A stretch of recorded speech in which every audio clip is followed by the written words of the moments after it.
Hello friends, ഈ കൊട്ടാരം കണ്ടോ നിങ്ങൾ? പക്ഷേ ഇത് കൊട്ടാരമല്ല. ഇത് മുംബൈ CST റെയിൽവേ സ്റ്റേഷനാണ്. ഇതിൻ്റെ യഥാർത്ഥ പേരെന്ന് പറയുന്നത് ഛത്രപതി ശിവാജി മഹാരാജ് ടെർമിനൽ. എന്താ പേരല്ലേ? എൻ്റെ പേരിൽ തന്നെ ഉണ്ട് ഇതിൻ്റെ ഒരു പ്രൗഢി. ഇത് മുംബൈയുടെ ഏറ്റവും പ്രധാനപ്പെട്ട ഒരു റെയിൽവേ സ്റ്റേഷനാണ്. ഇത് മുംബൈ CST എന്നറിയപ്പെടും. ഛത്രപതി ശിവാജി മഹാരാജ് ടെർമിനൽ എന്നാണ് ഇത് അറിയപ്പെടുന്നത്. ഇത് ബ്രിട്ടീഷുകാർ നിർമ്മിച്ച റെയിൽവേ സ്റ്റേഷനാണ്. ഇത് ഏകദേശം 200ഓളം വർഷത്തോളം ഇത് പഴക്കമുണ്ട്. അതുപോലെ തന്നെ ഈ റെയിൽവേ സ്റ്റേഷന് ഒരുപാട് പ്രത്യേകതകളും ചരിത്രങ്ങളും ഉണ്ട്. ഇതിൻ്റെ ആദ്യത്തെ പേരെന്ന് പറയുന്നത് അന്നത്തെ ഇന്ത്യൻ ചക്രവർത്തിയായ വിക്ടോറിയ രാജ്ഞിയുടെ പേരായിരുന്നു. വിക്ടോറിയ ടെർമിനൽ എന്നായിരുന്നു. 2017 ഇതിൻ്റെ പേര് മാറ്റി ഛത്രപതി ശിവാജി മഹാരാജ് ടെർമിനൽ എന്നാക്കിയത്. നമുക്കറിയാമല്ലോ, 2008 ഇന്ത്യയെ തന്നെ നടുക്കിയ മുംബൈ ഭീകരാക്രമണം.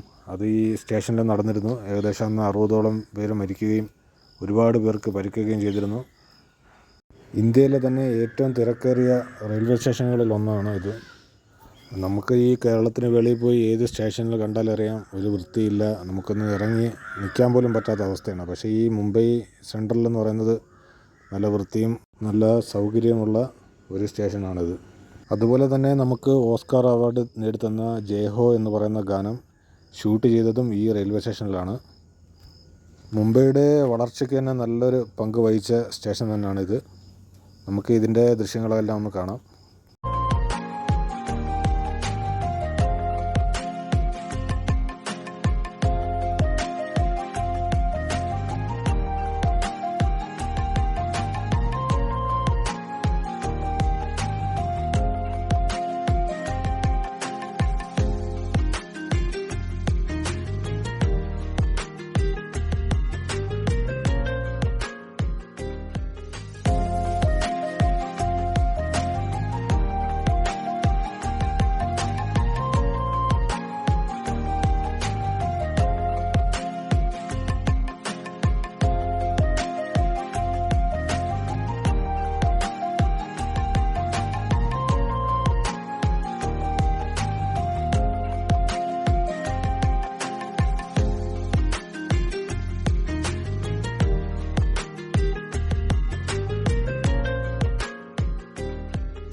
വീഡിയോ ഇഷ്ടമായെങ്കിൽ ലൈക്ക്, ഷെയർ ആൻഡ് സബ്സ്ക്രൈബ് ചെയ്യണേ.